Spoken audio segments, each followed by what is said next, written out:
La cuisine était un sanctuaire de bruits sourds, le doux vrombissement du lave-vaisselle un contrepoint apaisant à la tension croissante. C'est dans cette tranquillité trompeuse qu'Emma fit irruption en brandissant une enveloppe avec la ferveur d'un guerrier triomphant hissant un drapeau conquis. Mais la victoire, semblait-il, était cruellement tournée vers l'intérieur. Une lueur glaciale et inconnue brillait dans ses yeux, contrastant fortement avec la chaleur que je voyais habituellement chez ma fille de 17 ans. « Regardez ce que j'ai eu », annonça-t-elle, sa voix empreinte d'un mépris plus profond que n'importe quel mot tranchant. Elle a claqué l'enveloppe sur le comptoir de granit frais entre nous, l'impact soudain faisant écho à l'agitation qui couvait en moi. « Résultat ADN. » déclara-t-elle, chaque syllabe étant une frappe délibérée. « Tu veux expliquer pourquoi papa n'apparaît pas comme mon père biologique ?» Mes mains, immergées dans l'eau savonneuse pendant que je nettoyais les restes du dîner, se figèrent en plein mouvement. La tâche banale m'a soudain semblé monumentale, une tentative désespérée de m'ancrer dans le présent. Méthodiquement, je me suis essuyé les mains sur le torchon usé, chaque passage étant un retard délibéré, un appel désespéré à quelques secondes précieuses pour apaiser les battements soudains et frénétiques de mon cœur. Ce jour, j'avais toujours su qu'il pourrait éventuellement arriver, un spectre tapi dans l'ombre de ma vie soigneusement construite. Mais je n'avais pas imaginé que cela se déroulerait ainsi, je n'avais pas anticipé le triomphe suffisant qui déformait maintenant les traits habituellement doux de ma fille. « Depuis combien de temps nous mentez-vous » demanda Emma, les bras croisés sur la défensive, sa position constituant une barrière contre toute explication que je pourrais proposer. « Est-ce que papa le sait au moins? Ou est-ce que tu l'as pris pour un imbécile toutes ces années aussi ?» Une vague de nausée menaçait de m'envahir. J'ai inspiré profondément, en me concentrant sur les lignes de son visage, un visage qui ressemblait tellement au mien à cet âge, mais qui était dépourvu de l'empathie et de la compréhension dont j'avais si désespérément besoin en ce moment de jugement. « Asseyez-vous, Emma, réussis-je à dire, ma voix étant une supplication basse et constante. Ce n'est pas une conversation que nous devrions avoir debout. Elle se moqua, sa colère étant palpable dans la petite cuisine. Mais elle obéit à contre-séhur, s'enfonçant dans l'une des chaises en bois de la cuisine, sa posture rayonnant toujours d'une juste indignation. « Très bien, cracha-t-elle, explique comment tu vis dans le mensonge depuis 17 ans. Cela devrait être bien. Je m'appelle Sarah Mitchell et, à ce moment-là, ma fille avait, sans le savoir, ouvert une porte longtemps scellée sur un passé que j'avais passé près de 2 décennies à garder minutieusement. Non pas parce que j'avais honte, mais parce que je pensais que certaines vérités étaient tout simplement trop lourdes à supporter pour de jeunes épaules. Certaines histoires, pensais-je, avaient besoin du doux passage du temps, du filtre de la maturité, avant de pouvoir être pleinement comprises. Ce n'était pas le moment, je le savais avec une certitude absolue.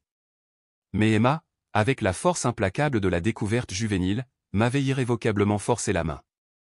Je me suis assis sur la chaise en face d'elle, croisant les mains sur la surface lisse de la table, une tentative inconsciente de contrôler le tremblement qui menaçait de trahir mon trouble intérieur. « D'abord, j'ai besoin que tu comprennes quelque chose, commençai-je, ma voix douce mais ferme.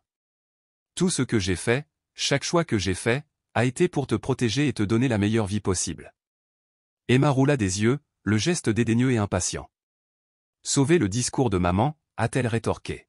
« Je veux la vérité. » La vérité, dis-je lentement, pesant soigneusement chaque mot, est compliqué, Emma. Et avant d'approfondir cela, j'ai besoin de comprendre exactement ce que vous espérez accomplir ici. Cherchez-vous réellement des réponses, motivées par un besoin de comprendre vos origines, ou essayez-vous simplement de m'infliger de la douleur, de me punir pour des transgressions perçues? Elle hésita un instant fugace, la façade soigneusement construite de confiance inébranlable se brisant momentanément, révélant un aperçu de l'incertitude qui se cachait en dessous.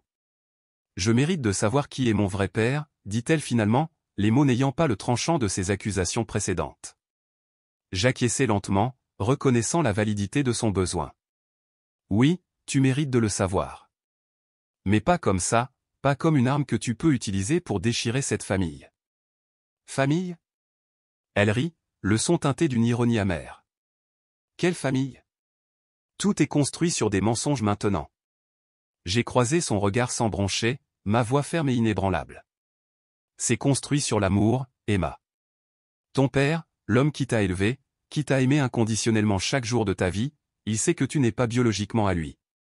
Il l'a toujours su. » Les yeux d'Emma s'écarquillèrent, son récit méticuleusement construit commençant à se défaire. « Quoi ? Souffla-t-elle, le seul mot empreint d'incrédulité. David et moi nous sommes rencontrés alors que j'étais déjà enceinte de toi, expliquai-je, observant son visage attentivement à la recherche de tout signe de compréhension, de toute lueur d'empathie. J'avais 22 ans, j'avais peur et j'étais complètement seul. Il n'était pas obligé de rester, il n'était certainement pas obligé de nous aimer, mais il a choisi de le faire, Emma, chaque jour de sa vie. La voix d'Emma tremblait, un contraste saisissant avec la bravade précédente. Mais pourquoi tu ne me l'as pas dit? J'ai tendu la main par-dessus la table dans un appel silencieux à la connexion.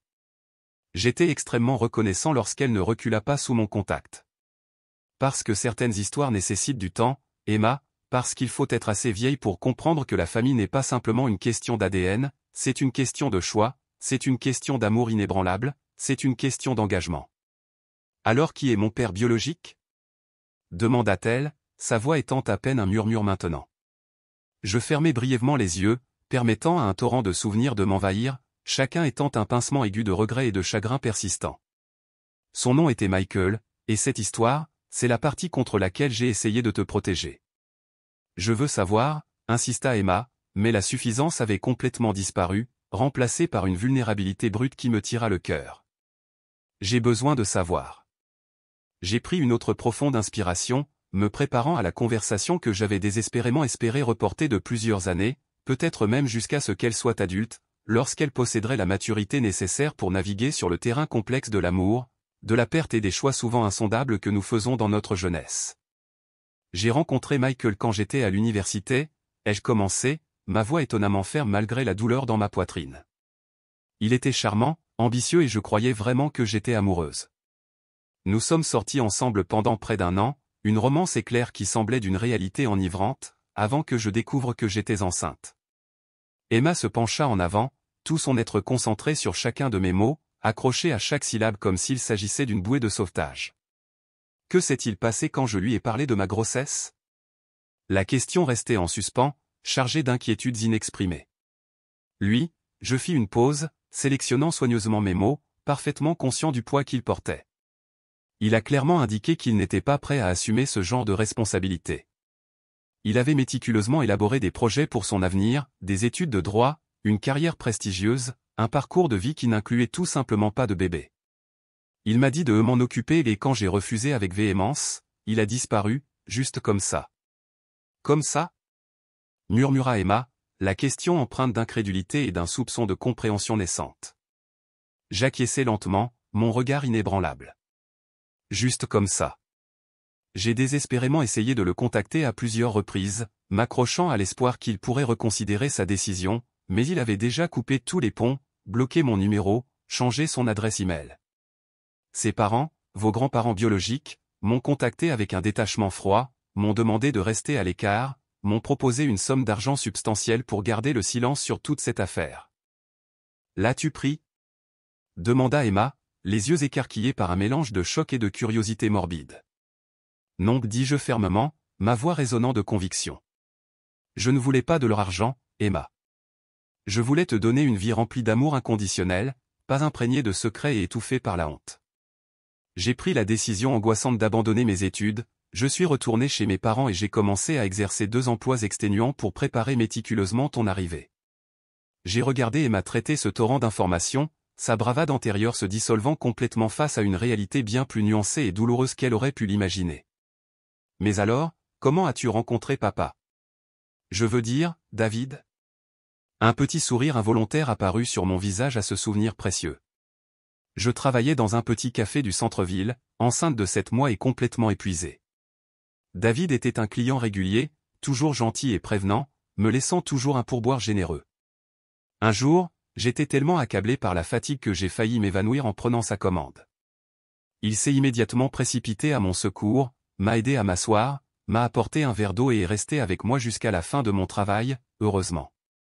Et il s'en fichait que tu sois enceinte du bébé de quelqu'un d'autre, demanda-t-elle, sa voix empreinte d'émerveillement.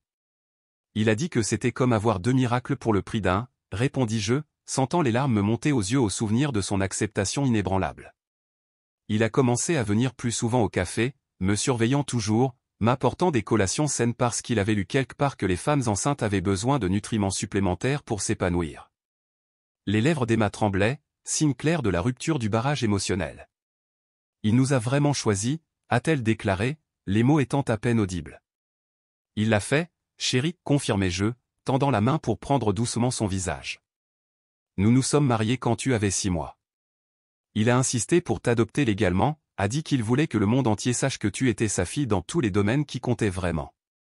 C'est pourquoi son nom est sur ton acte de naissance, Emma, parce qu'il a activement choisi d'être ton père, pas seulement par biologie, mais par un amour inébranlable et un engagement inébranlable. La cuisine tomba dans un profond silence, brisé seulement par la respiration irrégulière d'Emma alors qu'elle absorbait tout le poids de ma révélation. Je pouvais voir le conflit interne faire rage en elle, la façon dont ses certitudes antérieures s'étaient effondrées en un océan de doute et de confusion face à une vérité bien plus complexe et déchirante qu'elle n'aurait pu le concevoir. « Je suis vraiment désolée, murmura-t-elle finalement, les larmes coulant sur ses joues, son corps secoué par des sanglots. Je pensais que je révélais un terrible secret, une honte cachée qui me donnerait enfin le dessus. Je voulais te faire du mal parce que j'étais tellement en colère ces derniers temps, et je ne savais même pas pourquoi. » Je me déplaçai rapidement autour de la table, la prenant dans mes bras, sentant son corps trembler de manière incontrôlable à cause des sanglots refoulés.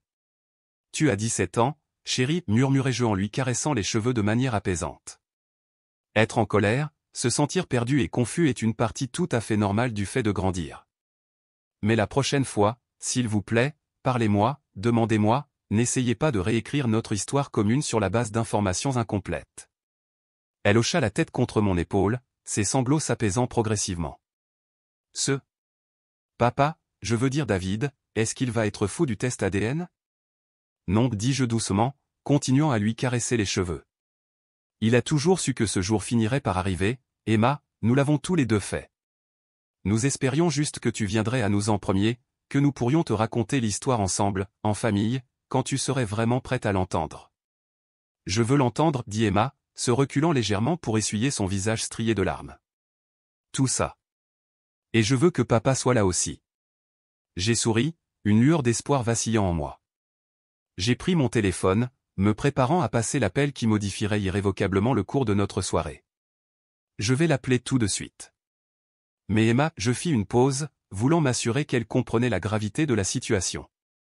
Elle m'a regardé, ses yeux toujours cerclés de rouge mais maintenant remplis d'une lueur de vulnérabilité. Souviens-toi de ce sentiment, mon cœur. Souviens-toi à quel point la vérité était profondément différente de ce que tu avais initialement imaginé. Parfois, les histoires que nous nous racontons sur les choix des autres, sur leur vie, ne sont pas aussi simples ou directes que nous le croyons.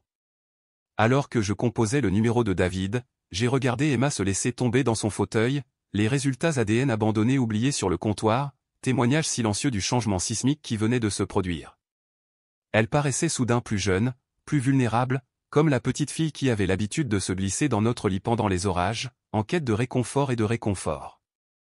David répondit à la deuxième sonnerie, sa voix instantanément chaleureuse et rassurante. « Eh, mon amour, tout va bien ?» Emma a fait un test ADN, dis-je simplement, allant directement au cœur du problème. Je pense qu'il est temps d'avoir cette conversation à laquelle nous nous préparions, celle que nous savions que nous ne pourrions pas éviter pour toujours. Il y eut une brève pause, un moment de reconnaissance silencieuse, puis sa voix calme et ferme remplit la ligne. Je serai à la maison dans 20 minutes. Nous ferons ça ensemble, Sarah, comme nous avons toujours fait tout le reste. J'ai raccroché et regardé Emma, qui me regardait attentivement avec de grands yeux cerclés de rouge. Il est en route, dis-je doucement. Puis je l'ai regardé et lui ai dit doucement, es-tu prêt à entendre toute l'histoire? Elle hocha lentement la tête et je pus voir le changement subtil mais significatif qui s'était produit en elle, la façon dont son défi antérieur s'était progressivement transformé en quelque chose de plus doux, de plus réceptif, de plus ouvert à la compréhension. « Ouais, dit-elle doucement, sa voix à peine au-dessus d'un murmure. « Je pense que oui. » David arriva exactement 20 minutes plus tard, comme promis, ses pas familiers résonnant dans la maison alors qu'il pénétrait à l'intérieur. J'ai regardé Emma se tendre légèrement au son, sa bravade antérieure se dissolvant complètement alors qu'il apparaissait dans l'embrasure de la cuisine, toujours vêtu de ses vêtements de travail, un rappel subtil de la vie qu'il avait construite pour nous, une vie soutenue par un dévouement inébranlable et des efforts infatigables. Ses yeux trouvèrent immédiatement Emma, son regard rempli d'une chaleur qui transcendait les liens du sang. « Eh, chérie, dit-il doucement, posant sa mallette sur le sol, ta mère m'a tout raconté. » Les lèvres d'Emma tremblaient, le barrage d'émotions menaçant de se briser une fois de plus. Papa, je... Avant que Sarah ne puisse exprimer son prochain sentiment, David traversa rapidement l'espace intermédiaire, l'enveloppant dans une étreinte chaleureuse et protectrice. Tout va bien, Sarah, murmura-t-il, sa voix résonnant d'une douce assurance alors qu'il parlait dans les mèches soyeuses de ses cheveux. Nous attendions ce jour depuis un certain temps déjà. Mon seul regret est que vous vous soyez senti obligé de naviguer seul dans cette situation complexe, plutôt que de vous confier à nous dès le départ. J'ai été témoin de leur connexion sincère, mon propre cœur se gonflant d'une immense vague d'affection pour cet homme exceptionnel. Il nous avait délibérément et consciemment choisis, embrassant notre dynamique existante et s'intégrant dans le tissu de nos vies. Jamais, même pendant un instant éphémère, il n'avait permis à Emma de se percevoir comme autre chose que le centre absolu de son univers. Lorsqu'ils finirent par se dégager de l'étreinte, David maintint un bras réconfortant autour des épaules d'Emma alors qu'il s'installait à côté d'elle sur le canapé. Alors, commença-t-il, son regard se déplaçant pensivement entre Emma et moi, par où commençons-nous ce récit? Je suppose que maman t'a déjà éclairé sur notre première rencontre et sur la façon dont j'ai intentionnellement choisi de t'adopter comme mienne? Emma répondit d'un ton feutré, sa voix à peine audible, oui, elle a partagé l'histoire. Le visage de David s'illumina d'un sourire radieux, ses yeux rencontrant les miens à travers l'immensité de la pièce, transmettant un message silencieux d'amour durable et d'engagement inébranlable. Sans aucun doute la meilleure décision que j'ai jamais prise de toute ma vie, a-t-il déclaré avec une sincère sincérité. Mais il existe un récit plus étendu, n'est-ce pas, Sarah? Emma sonda, sa curiosité piquée et son regard intense. J'ai répondu par un hochement de tête délibéré, pleinement conscient que le temps de l'évasion et des vérités partielles était révolu. Le moment était venu de révéler la réalité complète et sans phare à Emma, ne la protégeant plus des aspects les plus difficiles et les plus troublants de notre passé. Oui, Emma. Il est impératif que tu sois au courant des événements qui se sont produits par la suite, en particulier en ce qui concerne les tentatives persistantes et troublantes de Michael pour se réinsérer dans nos vies. La tête d'Emma se releva brusquement avec un mouvement soudain et brusque, ses yeux s'écarquillant avec un mélange de choc et d'incrédulité. Quoi?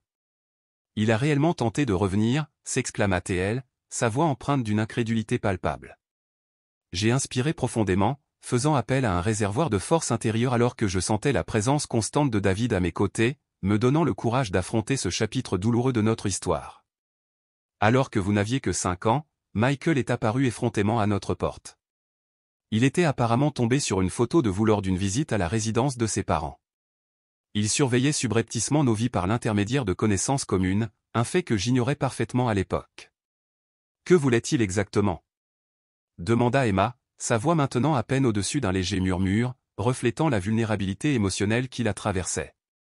Il a affirmé qu'il avait commis une grave erreur de jugement, ai-je continué, les souvenirs revenant avec une clarté douloureuse, comme si les événements s'étaient produits hier.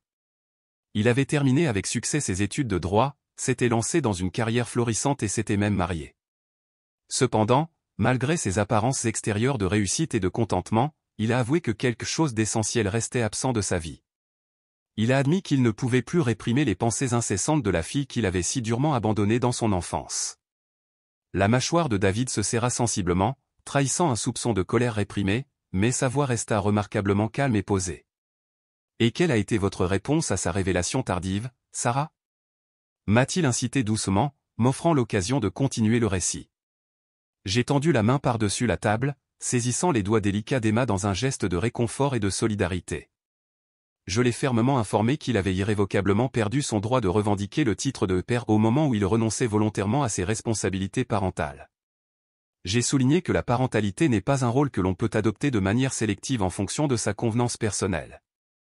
Dans votre vie, David a été une présence constante et inébranlable, là pour vous apporter réconfort et soutien à travers chaque épreuve, chaque cauchemar, chaque étape et chaque petite victoire. Il avait incarné l'essence de la paternité de toutes les manières imaginables qui l'on véritablement comptait. Est-ce que Michael a contesté votre affirmation? Emma se pressa, ses yeux fixés intensément sur les miens, recherchant une honnêteté sans faille. Il a menacé de poursuites judiciaires, intervint David, d'une voix inébranlable et résolue. Il s'est vanté de ses nouvelles ressources et a affirmé qu'il pouvait facilement établir sa paternité biologique, lui permettant ainsi d'exiger une garde partielle de vous. Les yeux d'Emma s'écarquillèrent encore davantage, reflétant le sentiment croissant de malaise qui l'envahissait. Quelles mesures avez-vous prises en réponse à ces menaces? Demanda-t-elle, la voix légèrement tremblante. Nous avons monté une défense vigoureuse, répondis-je simplement, exprimant notre détermination inébranlable. Nous possédons de nombreux documents sur ces années d'abandon, des preuves irréfutables de son rejet explicite de toute obligation parentale pendant ma grossesse et, surtout, David vous avait légalement adopté, renforçant ainsi sa position de père légitime. Même si le cadre juridique favorisait sans aucun doute notre position, a ajouté David en serrant doucement l'épaule d'Emma, nous avons également reconnu que vous étiez à un âge où vous seriez inévitablement marqué émotionnellement par toute bataille prolongée pour la garde. Nous n'étions tout simplement pas disposés à vous soumettre à un traumatisme aussi inutile. Simplement parce que Michael avait soudainement fait l'expérience d'un réveil paternel tardif. Finalement, il a cédé et a retiré ses demandes, ai-je continué, la voix teintée de soulagement. Je crois qu'il a finalement reconnu que poursuivre une action en justice ne ferait qu'infliger davantage de tort à toutes les personnes impliquées, en particulier à vous. Cependant, avant d'abandonner sa poursuite, il a fait une dernière demande sincère. Et quelle était cette demande? S'enquit Emma, sa curiosité atteignant désormais son apogée. Il nous a supplié de partager la vérité sans phare avec vous lorsque vous serez suffisamment mûr pour comprendre la complexité de la situation, expliquai-je. Il souhaitait que nous transmettions ses profonds remords pour ses choix passés, sa croissance et sa maturation personnelle, ainsi que sa prise de conscience tardive du précieux cadeau qu'il avait si négligemment laissé de côté. J'ai fait une pause, étudiant attentivement le visage de ma fille à la recherche de tout signe de détresse ou d'accablement émotionnel. Nous avons accepté sa demande à contre-séure, mais avec la compréhension explicite que cela se produirait uniquement selon nos conditions et lorsque nous estimons que vous étiez vraiment prêt à affronter toute l'ampleur de la vérité. Emma resta silencieuse un long moment, traitant méticuleusement le torrent d'informations qui venait de se déchaîner sur elle. Est-ce que vous savez où il se trouve actuellement? Finit-elle par demander, sa voix à peine audible. David et moi avons échangé un regard fugace et significatif. Oui, répondis-je prudemment, pesant mes mots avec un soin délibéré. En fait, il continue de résider dans les environs. Il est associé directeur d'un important cabinet d'avocats du centre-ville et a 2 autres enfants avec sa femme. Mes demi-frères et sœurs, murmura Emma, presque comme si elle testait le son des mots sur sa langue. Biologiquement parlant, oui, affirma gentiment David. Cependant, Emma, il est absolument crucial que vous compreniez une vérité fondamentale, le simple fait de partager de l'ADN avec un individu ne lui donne pas automatiquement le droit de s'immiscer dans votre vie. La décision finale de s'engager avec lui appartient uniquement à vous, à exercer quand et si vous vous sentez émotionnellement prêt. Emma leva son regard pour rencontrer le sien, ses yeux brillants de larmes retenues. Mais tu resteras toujours mon vrai père, n'est-ce pas? Indépendamment de toutes ces informations nouvellement révélées. David répondit en la rapprochant une fois de plus, ses propres yeux reflétant les mêmes émotions intenses qui parcouraient les siens. Toujours, chérie. Absolument rien ne pourra jamais altérer ce lien inébranlable qui nous unit. Je les ai regardés s'embrasser, mon esprit rejoint un montage de tous les moments cruciaux qui avaient façonné notre extraordinaire voyage ensemble le jour où David a bercé Emma pour la première fois dans ses bras, ses yeux débordant d'émerveillement et d'adoration, ses premiers pas hésitants vers lui, alimentés par une confiance totale et inébranlable, les innombrables danses père-fille, les histoires chéries au coucher, les moments quotidiens apparemment insignifiants mais profondément significatifs qui avaient progressivement tissé la tapisserie incassable de leur relation. Je me sens incroyablement stupide, avoua finalement Emma, essuyant les larmes qui coulaient sur ses joues. Je m'étais convaincu que j'étais sur le point de dénoncer un scandale monumental, mais au lieu de cela, vous avez réalisé que le concept de famille s'étend bien au-delà des simples limites des liens biologiques et de la lignée, ai-je conclu pour elle, et que l'amour est un choix conscient et délibéré que nous faisons chaque jour. Ce test ADN, a ajouté David, il ne modifie en rien l'essence de qui nous sommes en tant que famille. Il ne peut pas effacer l'histoire commune que nous avons méticuleusement construite au fil des ans, ni diminuer l'amour sans limite que nous avons pour vous.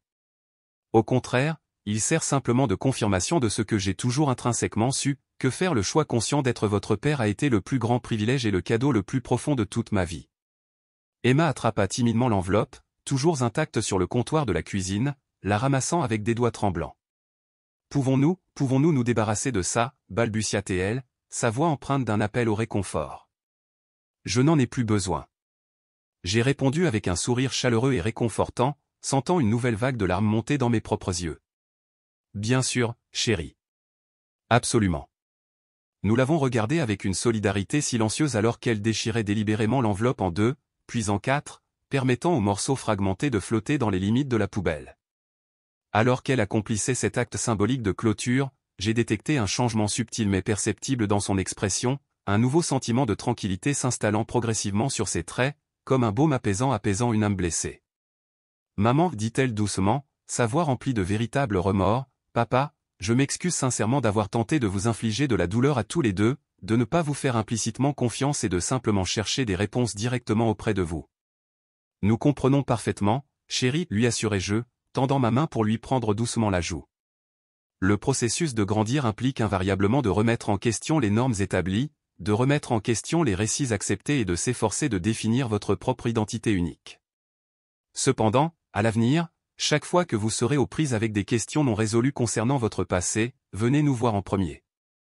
Nous n'avons jamais nourri le désir de vous cacher la vérité, nous avons simplement cherché à vous protéger jusqu'à ce que vous soyez suffisamment mature et émotionnellement résilié pour affronter l'intégralité du récit. David hocha la tête en signe d'accord fervent, ses yeux transmettant une promesse silencieuse de soutien inébranlable. Et maintenant que toutes les vérités cachées ont été mises en lumière, nous pouvons discuter en collaboration du chemin que vous souhaitez emprunter pour aller de l'avant. Si vous avez des questions persistantes sur Michael, sur votre héritage biologique, nous vous aiderons de tout cœur dans votre quête de ces réponses, en vous fournissant des conseils et un soutien chaque fois que vous vous sentirez prêt à approfondir cet aspect de votre identité. Emma secoua doucement la tête, un sourire mélancolique jouant sur ses lèvres. « Je ne crois pas que je désire poursuivre dans cette voie à ce moment précis, a-t-elle avoué. Peut-être un jour dans un futur lointain, mais, elle fit une pause, son regard se déplaçant entre nous, son expression s'adoucissant d'une véritable affection, en ce moment, j'aspire simplement à rester ici, enveloppé dans l'amour et la sécurité de ma vraie famille. Nous sommes restés tous les trois assis dans l'ambiance chaleureuse et accueillante de la cuisine tandis que les douces teintes de la lumière du soir filtraient à travers les fenêtres, projetant de longues ombres dansantes sur les murs. Dans cet espace partagé, notre lien familial semblait plus fort et plus résilient que jamais, fortifié par les épreuves et les tribulations que nous avions traversées collectivement. Le test ADN d'Emma, initialement conçu comme une arme potentielle de destruction, avait ironiquement servi de catalyseur pour une compréhension plus profonde et une unité inébranlable, un puissant rappel que les liens qui comptent vraiment dans la vie ne sont pas ceux dictés par le hasard de la naissance, mais plutôt ceux que nous choisissons consciemment d'entretenir, de cultiver et de protéger farouchement. Plus tard dans la soirée, après qu'Emma se soit retirée dans le sanctuaire de sa chambre, David et moi avons cherché du réconfort et une contemplation tranquille sur le porche arrière, son bras encerclant mes épaules dans une étreinte réconfortante alors que nous regardions vers le haut la tapisserie céleste d'étoiles qui ornait le ciel nocturne. « Est-ce que tu vas bien » demanda-t-il doucement, sa voix étant une douce caresse. J'ai répondu par un signe de tête rassurant, m'appuyant sur la chaleur réconfortante de sa présence. Plus que bien, en fait. Je crois que toute cette épreuve devait se dérouler, peut-être pas de la manière précise dont elle s'est déroulée, mais Emma avait indéniablement besoin de confronter la vérité, dans toute sa complexité et ses nuances. Elle possède une force intérieure et une résilience que nous sous-estimons souvent. David réfléchit pensivement, elle a hérité cette force directement de sa remarquable mère. Je me tournai pour croiser son regard, étudiant les contours familiers de cet homme extraordinaire qui était entré dans nos vies et avait délibérément choisi de faire de nous sa famille. Merci, murmurai-je, la voix étranglée par l'émotion, pour tout, pour nous aimer tous les deux de manière si inconditionnelle. Il a répondu avec un sourire radieux, m'attirant plus près de son étreinte. Merci de m'avoir accordé le privilège de vous aimer tous les deux, de m'avoir confié votre cœur et celui d'Emma. De l'intérieur de la maison, nous pouvions faiblement entendre les bruits d'Emma se déplaçant dans sa chambre, se préparant probablement à se coucher. Les sons familiers et réconfortants étaient si précieux, un rappel poignant de tous les moments apparemment ordinaires mais profondément significatifs qui constituaient collectivement notre extraordinaire histoire d'amour. Pensez-vous qu'elle finira par exprimer le désir de le rencontrer un jour ? Ai-je demandé doucement, ma voix à peine au-dessus d'un murmure. Michael. David resta silencieux un instant, réfléchissant attentivement aux implications d'une telle rencontre. Peut-être, a-t-il finalement répondu, sa voix empreinte d'une contemplation réfléchie, et si elle le fait, nous lui offrirons notre soutien et nos conseils indéfectibles. Cependant, je crois que les événements d'aujourd'hui ont mis en lumière une vérité cruciale pour elle, que la réalité s'écarte souvent de nos attentes préconçues et que, parfois, la famille que nous choisissons consciemment est infiniment plus forte et plus durable que la famille dans laquelle nous sommes nés. J'ai hoché la tête en signe d'accord silencieux, ressentant un profond sentiment de paix et de contentement m'envahir. Le secret que j'avais porté pendant tant d'années n'était plus un fardeau caché et, d'une manière ou d'une autre, cette nouvelle transparence avait tout clarifié, mettant davantage en évidence la véritable essence de notre lien familial. Notre famille était loin d'être parfaite, mais elle était indéniablement sincère et authentique. Il a été méticuleusement construit sur la base de choix délibérés, d'un amour inébranlable et d'un engagement inébranlable à être présents les uns envers les autres, à la fois dans les journées ensoleillées et dans les tempêtes les plus sombres. Le test ADN d'Emma, initialement destiné à briser notre unité, nous avait ironiquement rapprochés, forgeant un lien indissoluble qui transcendait les simples limites de la génétique. Cela lui avait démontré, et nous a rappelé avec force, que la famille n'est pas uniquement définie par le sang, mais plutôt par les individus qui choisissent de rester fidèles à nos vies, qui offrent un amour inconditionnel et un soutien indéfectible à travers chaque défi, et qui se consacrent à construire une vie partagée, un moment précieux à la fois. Alors que David et moi étions assis ensemble sous le ciel étoilé, je réfléchissais à la tapisserie complexe de chemins qui avaient convergé pour nous conduire à ce moment particulier de nos vies, chaque choix conscient, chaque lutte ardue, chaque moment fugace de doute et de foi inébranlable.